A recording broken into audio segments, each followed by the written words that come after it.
accurate, 99.9%, that we can say for surety that these Africans spread across the world. All right. And going into the last sentence, generations later find the same mutation or marker or trail that two people's DNA, another way of ascertaining who these people were and where did they migrate to and from.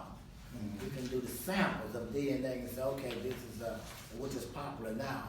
We go into our DNA, check our heritage, and we can ascertain what tribes we came from and how long ago did they exist on the planet.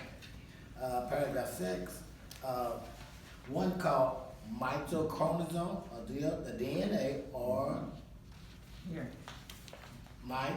DNA is passed down in fact from mother to child, similar because of the Y chromosome, and which determines maleness travel in fact from father to son, which we have discovered or talked about yesterday.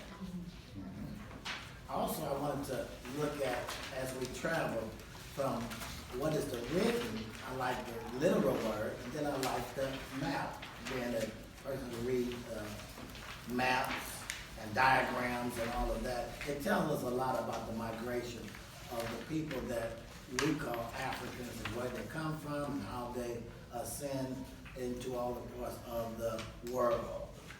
Yes.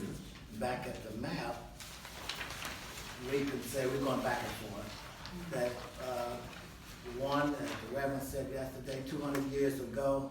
Number two is 70,000 years ago. We can see their migration from Africa to the Sinai Peninsula, the Red Sea area. And then from 3, we can go to Australia, how they migrated and where we can identify our people all over the world, people of color, and how they established themselves in what they have accomplished or what they have not accomplished. The poorest people I've come across is the Jamaican people, how rugged life, primitive life, they live in caves and no running water and all that in this century. But yet there are some of our people who built the White Houses and who have accomplished a lot of great things. It is astonishing to me that in 5, how they crossed over from Asia, going into Europe, and they established life even in North Korea and North America and in South America. I've looked at in the what the genes and fossils tell us. Second to the last one before the map, is that number 1, Africa is the cradle of the world. You start right there and pinpoint the beginning, Africa, the beginning of life on this planet. And then number 2, out of Africa, how they migrated, humans, and how they traveled. When there was no land, icebergs. They got on the icebergs, and wherever the sea took them, that's where they went. With no navigation, no planning, or looking at the skies or the sea. You get on the iceberg, it breaks away, and it goes and it travels. And then they found lands, and wherever these people, our people, went, they populated the land, and then went further. And it's astonishing. Number 3, on the first the Australians, and then the early Europeans, on the what genes and fossils tell us. Reverend Mack, let me share with you. Probably, let's take a look at those numbers. You did share, going at number 1, so you got 200,000 years ago. Correct. And then number 2, you're at the largest date is 70,000. Correct. So in Kush, in Ethiopia, it took 130,000 years for the Africans to move out. So it wasn't like I'm going to do this next week or in one generation. See that? I mean, you got to look at the years. Now, if you go all the way over to South America, Now notice that period is 15,000 years, right?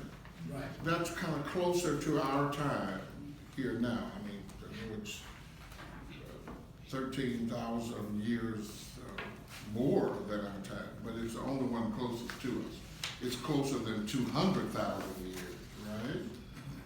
So you'll see that the population of the global world was not done in just a few years or a few generations. These are long, long periods of time.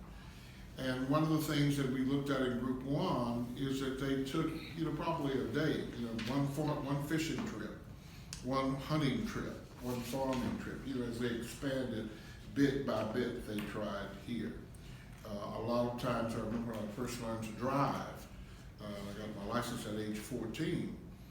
I was only supposed to drive to downtown. Well, once you get a new car, you have kids, you're gonna push it a little more the next week and go out a little further and see. So it's just that natural human instinct to want to go a little farther, even if you're walking. We had 7 ponds behind our house. I would go by the big pond and just play around there. And eventually, before I left Texarkana, I'd been on all 7 ponds. It's just the nature of mankind to check something out, or go here or go there. But these are over long, long years to make these kind of changes for the global side. And South America is a late modern period for Africans to go in. If you ever get to go to Europe, see number 4. Number 4 is some 30,000 years less. Now probably Africans are moving up westerly toward Europe, and some of them are going over to the eastern part in Australia. So one group is going this way, one group is going another way. The McNeil